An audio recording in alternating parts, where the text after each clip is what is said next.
અમદાવાદની 7th day સ્કૂલમાં છેલ્લા કેટલા સમયથી વિદ્યાર્થીઓ વચ્ચે થતી વારંવાર મારામારી, ગુંડાગીરી અને હિંસાની ઘટનાઓને પગલે એનઆઈસીયુઆઈ દ્વારા ઉગ્ર વિરોધ નોંધાવવામાં આવ્યો છે। આ ગંભીર પરિસ્થિતિને ધ્યાનમાં રાખીને એનઆઈસીયુઆઈ દ્વારા પ્રતિનિધિઓએ અમદાવાદ શહેર ડીઈઓને આવેદનપત્ર પાઠવીને શાળાના સત્તાધીશો સામે કડક કાર્યવાહીની માંગ કરી છે। એનઆઈસીયુઆઈનો આક્ષેપ છે કે શાળાના શિક્ષકો, પ્રિન્સિપલ અને ટ્રસ્ટીઓ વિદ્યાર્થીઓ વચ્ચે થતી આવી હિંસક ઘટનાઓને રોકવામાં સંપૂર્ણપણે બેદરકાર રહ્યા છે અને શાળાનું વ્યવસ્થાપન તેમજ શિસ્ત જાળવવાની પોતાની નૈતિક જવાબદારી નિભાવવામાં સદંતર નિષ્ફળ સાબિત થઈ રહ્યા છે। એનઆઈસીયુઆઈએ સ્પષ્ટપણે જણાવ્યું છે કે જો શાળાના સંચાલકો શિસ્ત જાળવી ના શકતા હોય તો તેમને સત્તા પર રહેવાનો કોઈ અધિકાર નથી। શાળાના પ્રિન્સિપલ, ટ્રસ્ટીઓ આ બેદરકારી માટે જવાબદાર તમામ અધિકારીઓએ તાત્કાલિક અસરથી પોતાના પદ પરથી રાજીનામું આપવું જોઈએ તેવી માંગ કરી છે।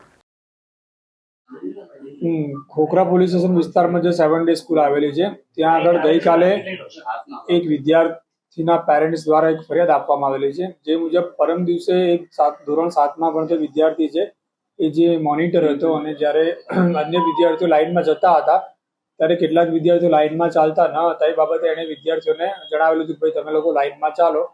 जे बाबतनो खार राखीने विद्यार्थीओ छोकराने धमकी आपी हती। તેમજ બીજા દિવસે એટલે કે ગઈકાલે જ્યારે વિદ્યાર્થી જે મોનિટર હતો એ વોશરૂમમાં ગયો તે દરમિયાન ત્યાં આગળ એ લોકોએ જઈને એની સાથે બોલાચાલી તેમજ મારામારી કરેલી હતી।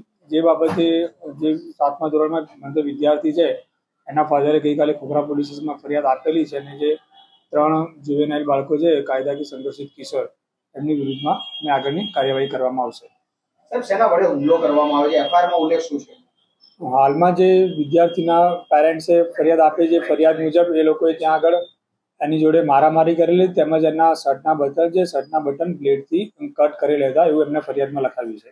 સ્કૂલ સંચાલકોનું કહેવું છે કે કોઈ પણ પ્રકારનો બ્લેડનો ઉપયોગ નથી થયો। જ્યારે બાળકો સ્કૂલમાં આવે છે ત્યારે તેમને બ્લેડ ચેક થાય છે તો કાં તો ફરિયાદી આ વાત કહી રહ્યા છે કે સ્કૂલ છુપાવી રહી છે। તપાસમાં કઈ દિશામાં તપાસ? હાલમાં જે ફરિયાદીએ જણાવેલ છે કે એના દીકરાના શર્ટના બટન છે બ્લેડથી કાપેલા છે। જે શર્ટ હતો જેના બટન તૂટેલા છે શર્ટ અમે કબજે કરેલો છે અને આ શર્ટ બાબતે અમે આગળની તપાસ કરીશું કે ભાઈ આના ઉપર કોઈ બ્લેડના નિશાન એવા કે બ્લેડના મારસ કે બ્લેડની ઇન્જરી કોઈ જોવા મળે છે કે કેમ। જે વિદ્યાર્થીનો શર્ટ તૂટેલો તો શર્ટ પોલીસ દ્વારા કબજે કરવામાં આવેલ છે।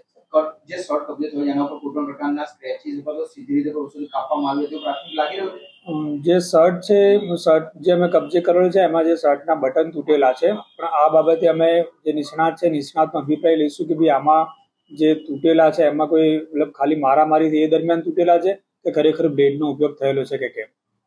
શાળા દ્વારા કોઈ ફરિયાદ કરવામાં આવી છે? આમાં સ્કૂલ દ્વારા અમારી જોડે કોઈ ફરિયાદ કરવામાં નથી આવેલી। અમે જે વિદ્યાર્થીના પેરેન્ટ્સ છે અમારી જોડે આવેલા હતા અને અમે આ બાબતે એની ફરિયાદ કરેલી છે અને અમે પણ સ્કૂલ જોડે રિપોર્ટ માંગેલો છે કે આ બાબતે તમને જાણ થતા તમે કોઈ કાર્યવાહી કરેલી હતી કે કેમ।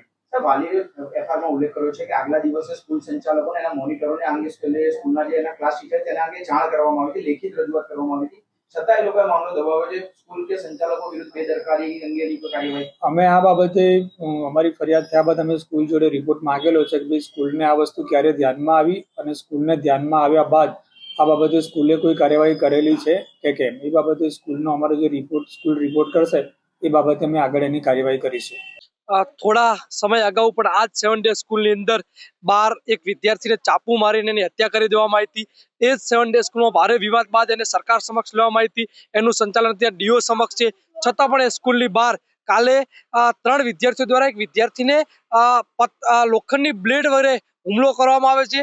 આટલો મોટો હુમલો પહેલા થઈ ગયો તો છતાં પણ કોઈ પોલીસ ની બહાર રાખવામાં ના આવ્યું। કેમ આવો બનાવ?